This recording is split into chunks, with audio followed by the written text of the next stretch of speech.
விஜய் போட்டியிட்ட திருச்சி கிழக்கு தொகுதிக்கு உட்பட்ட வாக்குச்சாவடி ஒன்றில் பணியாளர்களை கதவை மூடி கள்ள ஓட்டு போட்டதாக குற்றம் சாட்டி தாவைக்கவினர் முற்றுகை போராட்டத்தில் ஈடுபட்டனர்.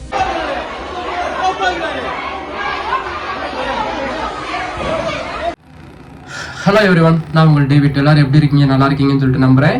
நான் ஆக்சுவலாக இப்போ தான் ஒரு ஒர்க்கை முடிச்சுட்டு வீட்டுக்கு வந்தேன். வீட்டுக்கு வந்தோன்னா யூடியூப்ல ஒரு வீடியோ பார்த்துட்டு இருக்கும்போது பாலிமர் நியூஸ்ல ஒரு வீடியோ போட்டிருக்காங்க.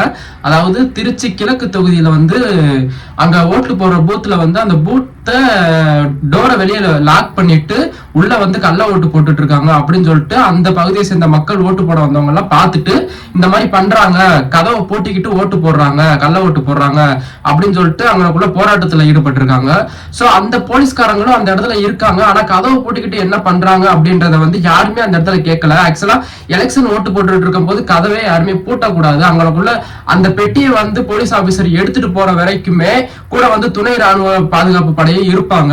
அவங்க வந்து எடுத்துட்டு போற வரைக்கும் அந்த டோரை யாருமே லாக் பண்ணக்கூடாது.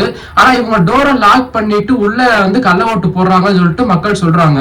ஆனா அவங்களுக்கு போலீஸும் இருக்காங்க. அவங்க வந்து ஏன் அப்படி பண்றாங்க அப்படின்னு சொல்லிட்டு கேட்கல. அதாவது அந்த வீடியோலயும் ஒருத்தர் சத்தமா சொல்றாரு, கள்ள ஓட்டு போடுறாங்க சார், நீங்க கதவு பூட்டி இருக்கு ஏன் சொல்லி கேட்க மாட்டீங்க, காசு நீங்க வாங்கியிருக்கீங்களா, எவ்வளவு வாங்கியிருக்கீங்க அப்படின்னு சொல்லிட்டு கேட்கிறாரு. அதுக்குமே அந்த போலீஸ்கார அந்த எஸ்ஐயா இருக்காரு அவர் வந்து அதுக்குமே சரியான ஒரு பதில் சொல்லாம அவர் அந்த பையனை அந்த கேட்கிற ஒரு நபரை வந்து லைட்டா விலக்கி விட்டுட்டு அவரு போய்கிட்டே இருக்காரு. சோ அவ்வளவு மக்கள் அந்த இடத்துல கூடி இருந்து கேள்வி கேட்கிறாங்க. அந்த இடத்துல போலீஸ்காரங்களும் இருக்காங்க. ஆனா எந்த ஒரு நடவடிக்கையுமே எடுக்கல. அவங்க வந்து தெரிஞ்சும் தெரியாத மாதிரி இருக்காங்க. சோ இந்த மாதிரி எல்லாம் ஒரு விஷயம் நடக்கும்போது அந்த போலீஸ்காரங்க கேட்கல அப்படின்னா போலீஸ்காரங்களுக்கு எதுக்கு யூனிஃபார்ம், எதுக்காக அந்த வேலை, எதுக்காக அவங்களுக்கு தேவையில்லாம எலெக்ஷனுக்குன்னு தனியா ஒரு காசு, தனி சம்பளம், எதுக்காக முதல்ல அந்த யூனிஃபார்ம் போட்டு அந்த வேலைக்கு வரணும்னு கேட்கிறேன். அதுக்கு பேசாம எவே உங்ககிட்ட காசு கொடுத்திருந்த மாதிரிலாம் அதுக்கு நடக்கிற பிரச்சனையை நீ கண்டுக்காதீங்க அப்படின்னு சொல்றானா அவன் வீட்டுக்கு டிரைவரா போலாம், இல்ல அவன் காரை துடைக்கிறதுக்கு போலாமே. இப்படி பிரச்சனை கண்ணுக்கு முன்னாடி ஒரு அநியாயம் நடந்து அதை கேட்க துப்பு இல்லைன்னா அப்புறம் என்னத்துக்கு போலீஸ் வேலைக்குன்னு வரீங்க? அதை தான் நான் கேட்க வரேன். சோ ஒரு சாதாரண மனுஷங்க வந்து அந்த மாதிரி நடக்குது அப்படின்னு சொல்லிட்டு கேட்கறாங்க. ஆனா ஒரு போலீஸ் யூனிஃபார்ம் போட்டிருக்கவங்க வந்து அதை ஏன் அப்படி பண்றீங்க, யாரை கேட்டு நீங்க கதவை மூடுனீங்கன்னு சொல்லி அவங்க மேல ஒரு நடவடிக்கை எடுக்க துப்பு இல்ல. ஆனா போலீஸ்காரங்க வந்து ரொம்ப சைலண்டா எதுவுமே நடக்காத மாதிரி நம்ம ஃபேஸ் வந்து வீடியோல தெரிஞ்சிடக்கூடாதுன்ட்டு அந்த பக்கம் திரும்பிக்கிட்டே அவர் பாட்டுக்கு போயிட்டு இருக்காங்க. இன்னொரு 2 போலீஸ் வந்து பப்ளிக்கை தான் கண்ட்ரோல் பண்றாங்களே தவிர உள்ள என்ன பண்றாங்க அப்படின்றதே பார்க்க மாட்டாங்க. சோ எதுக்காக இந்த போலீஸ் வந்து எலெக்ஷனுக்கு பாதுகாப்பு கொடுக்க வராங்களா, இல்ல ஆளுங்கட்சியில இருக்கவங்களுக்கு சப்போர்ட் பண்ணி திருப்பி அவங்கள முதலமைச்சர் ஆக்கணும்னு நினைக்கிறதுக்காக காசு வாங்கிட்டு வேலை பார்க்க வராங்களான்றது தெரியல. சோ நீங்க மக்களுக்காக வேலை பாருங்க, சரிங்களா? அதுக்காக மட்டும்தான் நம்ம யூனிஃபார்ம் போட்டு சர்வீஸ்ல இருக்கமே தவிர நடக்கிற பிரச்சனையெல்லாம் பார்த்துட்டு பார்க்காத மாதிரி கண்டுக்கிறாம விட்டுறதுக்கு இது ஒண்ணும் மத்த நாடு கிடையாது. தமிழ்நாடு மாதிரிலாம் மக்கள் கிடையாது. இப்பெல்லாம் ரொம்பவே விழிப்புணர்வோட கேள்வி கேட்கறதுக்கு எல்லா மக்களும் ரெடியா இருக்காங்க. அதனால மக்களை ஏமாத்திட்டு நம்ம பதவியில இருக்கோம், நம்ம வந்து அதிகாரத்துல இருக்கோம், நம்மகிட்ட பணம் இருக்கு, யாருமே இப்ப அப்படி சொல்ல முடியாது. சோ மக்கள் கேள்வி கேட்க ஆரம்பிச்சுட்டாங்க. நீங்க பதில் சொல்லிதான் ஆகணும். சோ நீங்க என்னதான் இந்த திருட்டு வேலை, இந்த திருட்டு ஓட்டு போடுற வேலை பண்ணாலும் எத்தனை கட்சியோட கூட்டணி வச்சு நீங்க ஜெயிச்சாலுமே அது வந்து ஒரு சரியான வெற்றியா இருக்காது. தனியா நின்று தோத்து போனாலும் அதுதான் வெற்றி. ஆனா இத்தனை கட்சியோட கூட்டணி வச்சிருக்க எல்லா கட்சியும் இருந்தும் இந்த மாதிரி திருட்டு ஓட்டு போட்டுதான் ஜெயிக்கணும்னு நினைக்கும் போது, அந்த கட்சியெல்லாம் நினைக்கும் போது எனக்கு ரொம்பவே கேவலமா இருக்கு. சோ அந்த வீடியோ நீங்க பாத்துருப்பீங்கன்னு நினைக்கிறேன். அப்படி பார்க்கலாட்டி நான் உங்களுக்கு இப்ப நான் டிஸ்பிளே பண்றேன், நீங்க பாருங்க.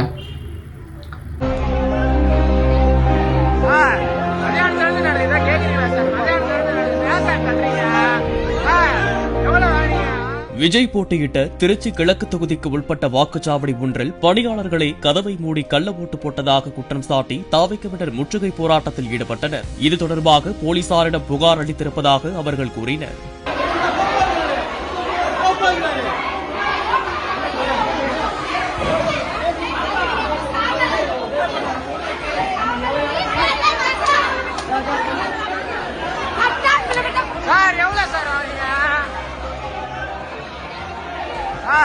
மதியானத்துல நடக்குதா கேக்குறீங்களா சார்? மதியானத்துல தள்ளுறீங்க, எவ்வளவு வாங்கினீங்க? மதியானத்துல நடக்குது சார் இது. நீங்க பாத்துருப்பீங்கன்னு சொல்லிட்டு நினைக்கிறேன். இந்த வீடியோவை நீங்க பார்த்தாலே உங்களுக்கு தெரியும். அதுல வந்து போலீஸ் வந்து எந்த ஒரு கேள்வியுமே கேட்கல. ஏன் அந்த கதவு பூட்டி இருக்குன்னு சொல்லி அந்த கதவை ஓபன் பண்ணல. சோ மக்களுக்கு வந்து ஒரு சரியான பதில் சொல்லல.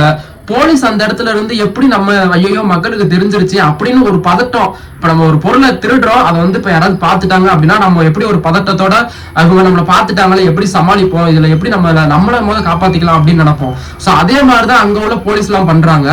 இதெல்லாம் ரொம்பவே ஒரு கேவலமான செயல். தமிழ்நாடு போலீஸுங்கிறதே ஒரு ஒர்ஸ்டான போலீஸ்ன்னு நான் நினைக்க வரேன். நான் என்னென்னமோ நினைச்சு வச்சிருந்தேன். இவ்வளவு கட்சியோட கூட்டணி வச்சோம் இப்படி எல்லாம் திருட்டு ஓட்டு போட்டு ஜெயிக்கிறீங்க அப்படின்னு நினைக்கும் போது ரொம்பவே அசிங்கமாவும் கேவலமாவும் இருக்கு. ஸோ இதை பத்தி நான் என்னதான் பேசினாலும் நான் இன்னும் எமோஷனல் ஆகி பேசிக்கிட்டே தான் இருப்பேன். இதுக்கு ஒரு முடிவு வராது. ஸோ வரப்போற மே 4ஆம் தேதி ரிசல்ட் அப்ப பார்ப்போம் யாரு ஜெயிக்கிறாங்க யாரு தோக்குறாங்க அப்படின்ட்டு. ஸோ கள்ள ஓட்டு போட்டு ஜெயிச்சாலும் அது வந்து ஒரு சரியான வெற்றியா இருக்காதுன்னு நான் சொல்ல வரேன். தேங்க்யூ ஃபார் வாட்சிங் திஸ் வீடியோ கைஸ். நான் இந்த வீடியோவில் ஏதாவது தப்பா பேசியிருந்தேன் அப்படின்னா மன்னிச்சுக்கோங்க. மேக்ஸிமம் நான் தப்பா பேசியிருக்க மாட்டேன், நான் கரெக்டான விஷயத்த தான் பேசியிருக்கேன். ஸோ நான் எமோஷனல் ஆகி நான் வந்து போலீஸை வந்து ரொம்ப இதாக பேசிட்டேன் அப்படின்னா அதுக்கு வந்து மன்னிப்பு கேட்கறதா என்னன்னு எனக்கு தெரியல. ஏன்னா நான் கரெக்டாக தான் பேசியிருக்கேன் நான் நினைக்கிறேன். அந்த சைடு என் சைட்லேருந்து நான் ஏதாவது மிஸ்டேக்காக தப்பாக பேசியிருந்தேன் அப்படின்னா ஐம் ரியலி சாரி. ஸோ நான் பேசின விஷயம் வந்து எனக்கு சரின்னு படுது. உங்களுக்கு எப்படின்றது நீங்கள் வந்து என்ன கேரக்டரில் இருக்கீங்களோ அந்த கேரக்டர் படி நீங்கள் அக்செப்ட் பண்ணிக்கோங்க. தேங்க்யூ ஃபார் வாட்சிங் திஸ் வீடியோ.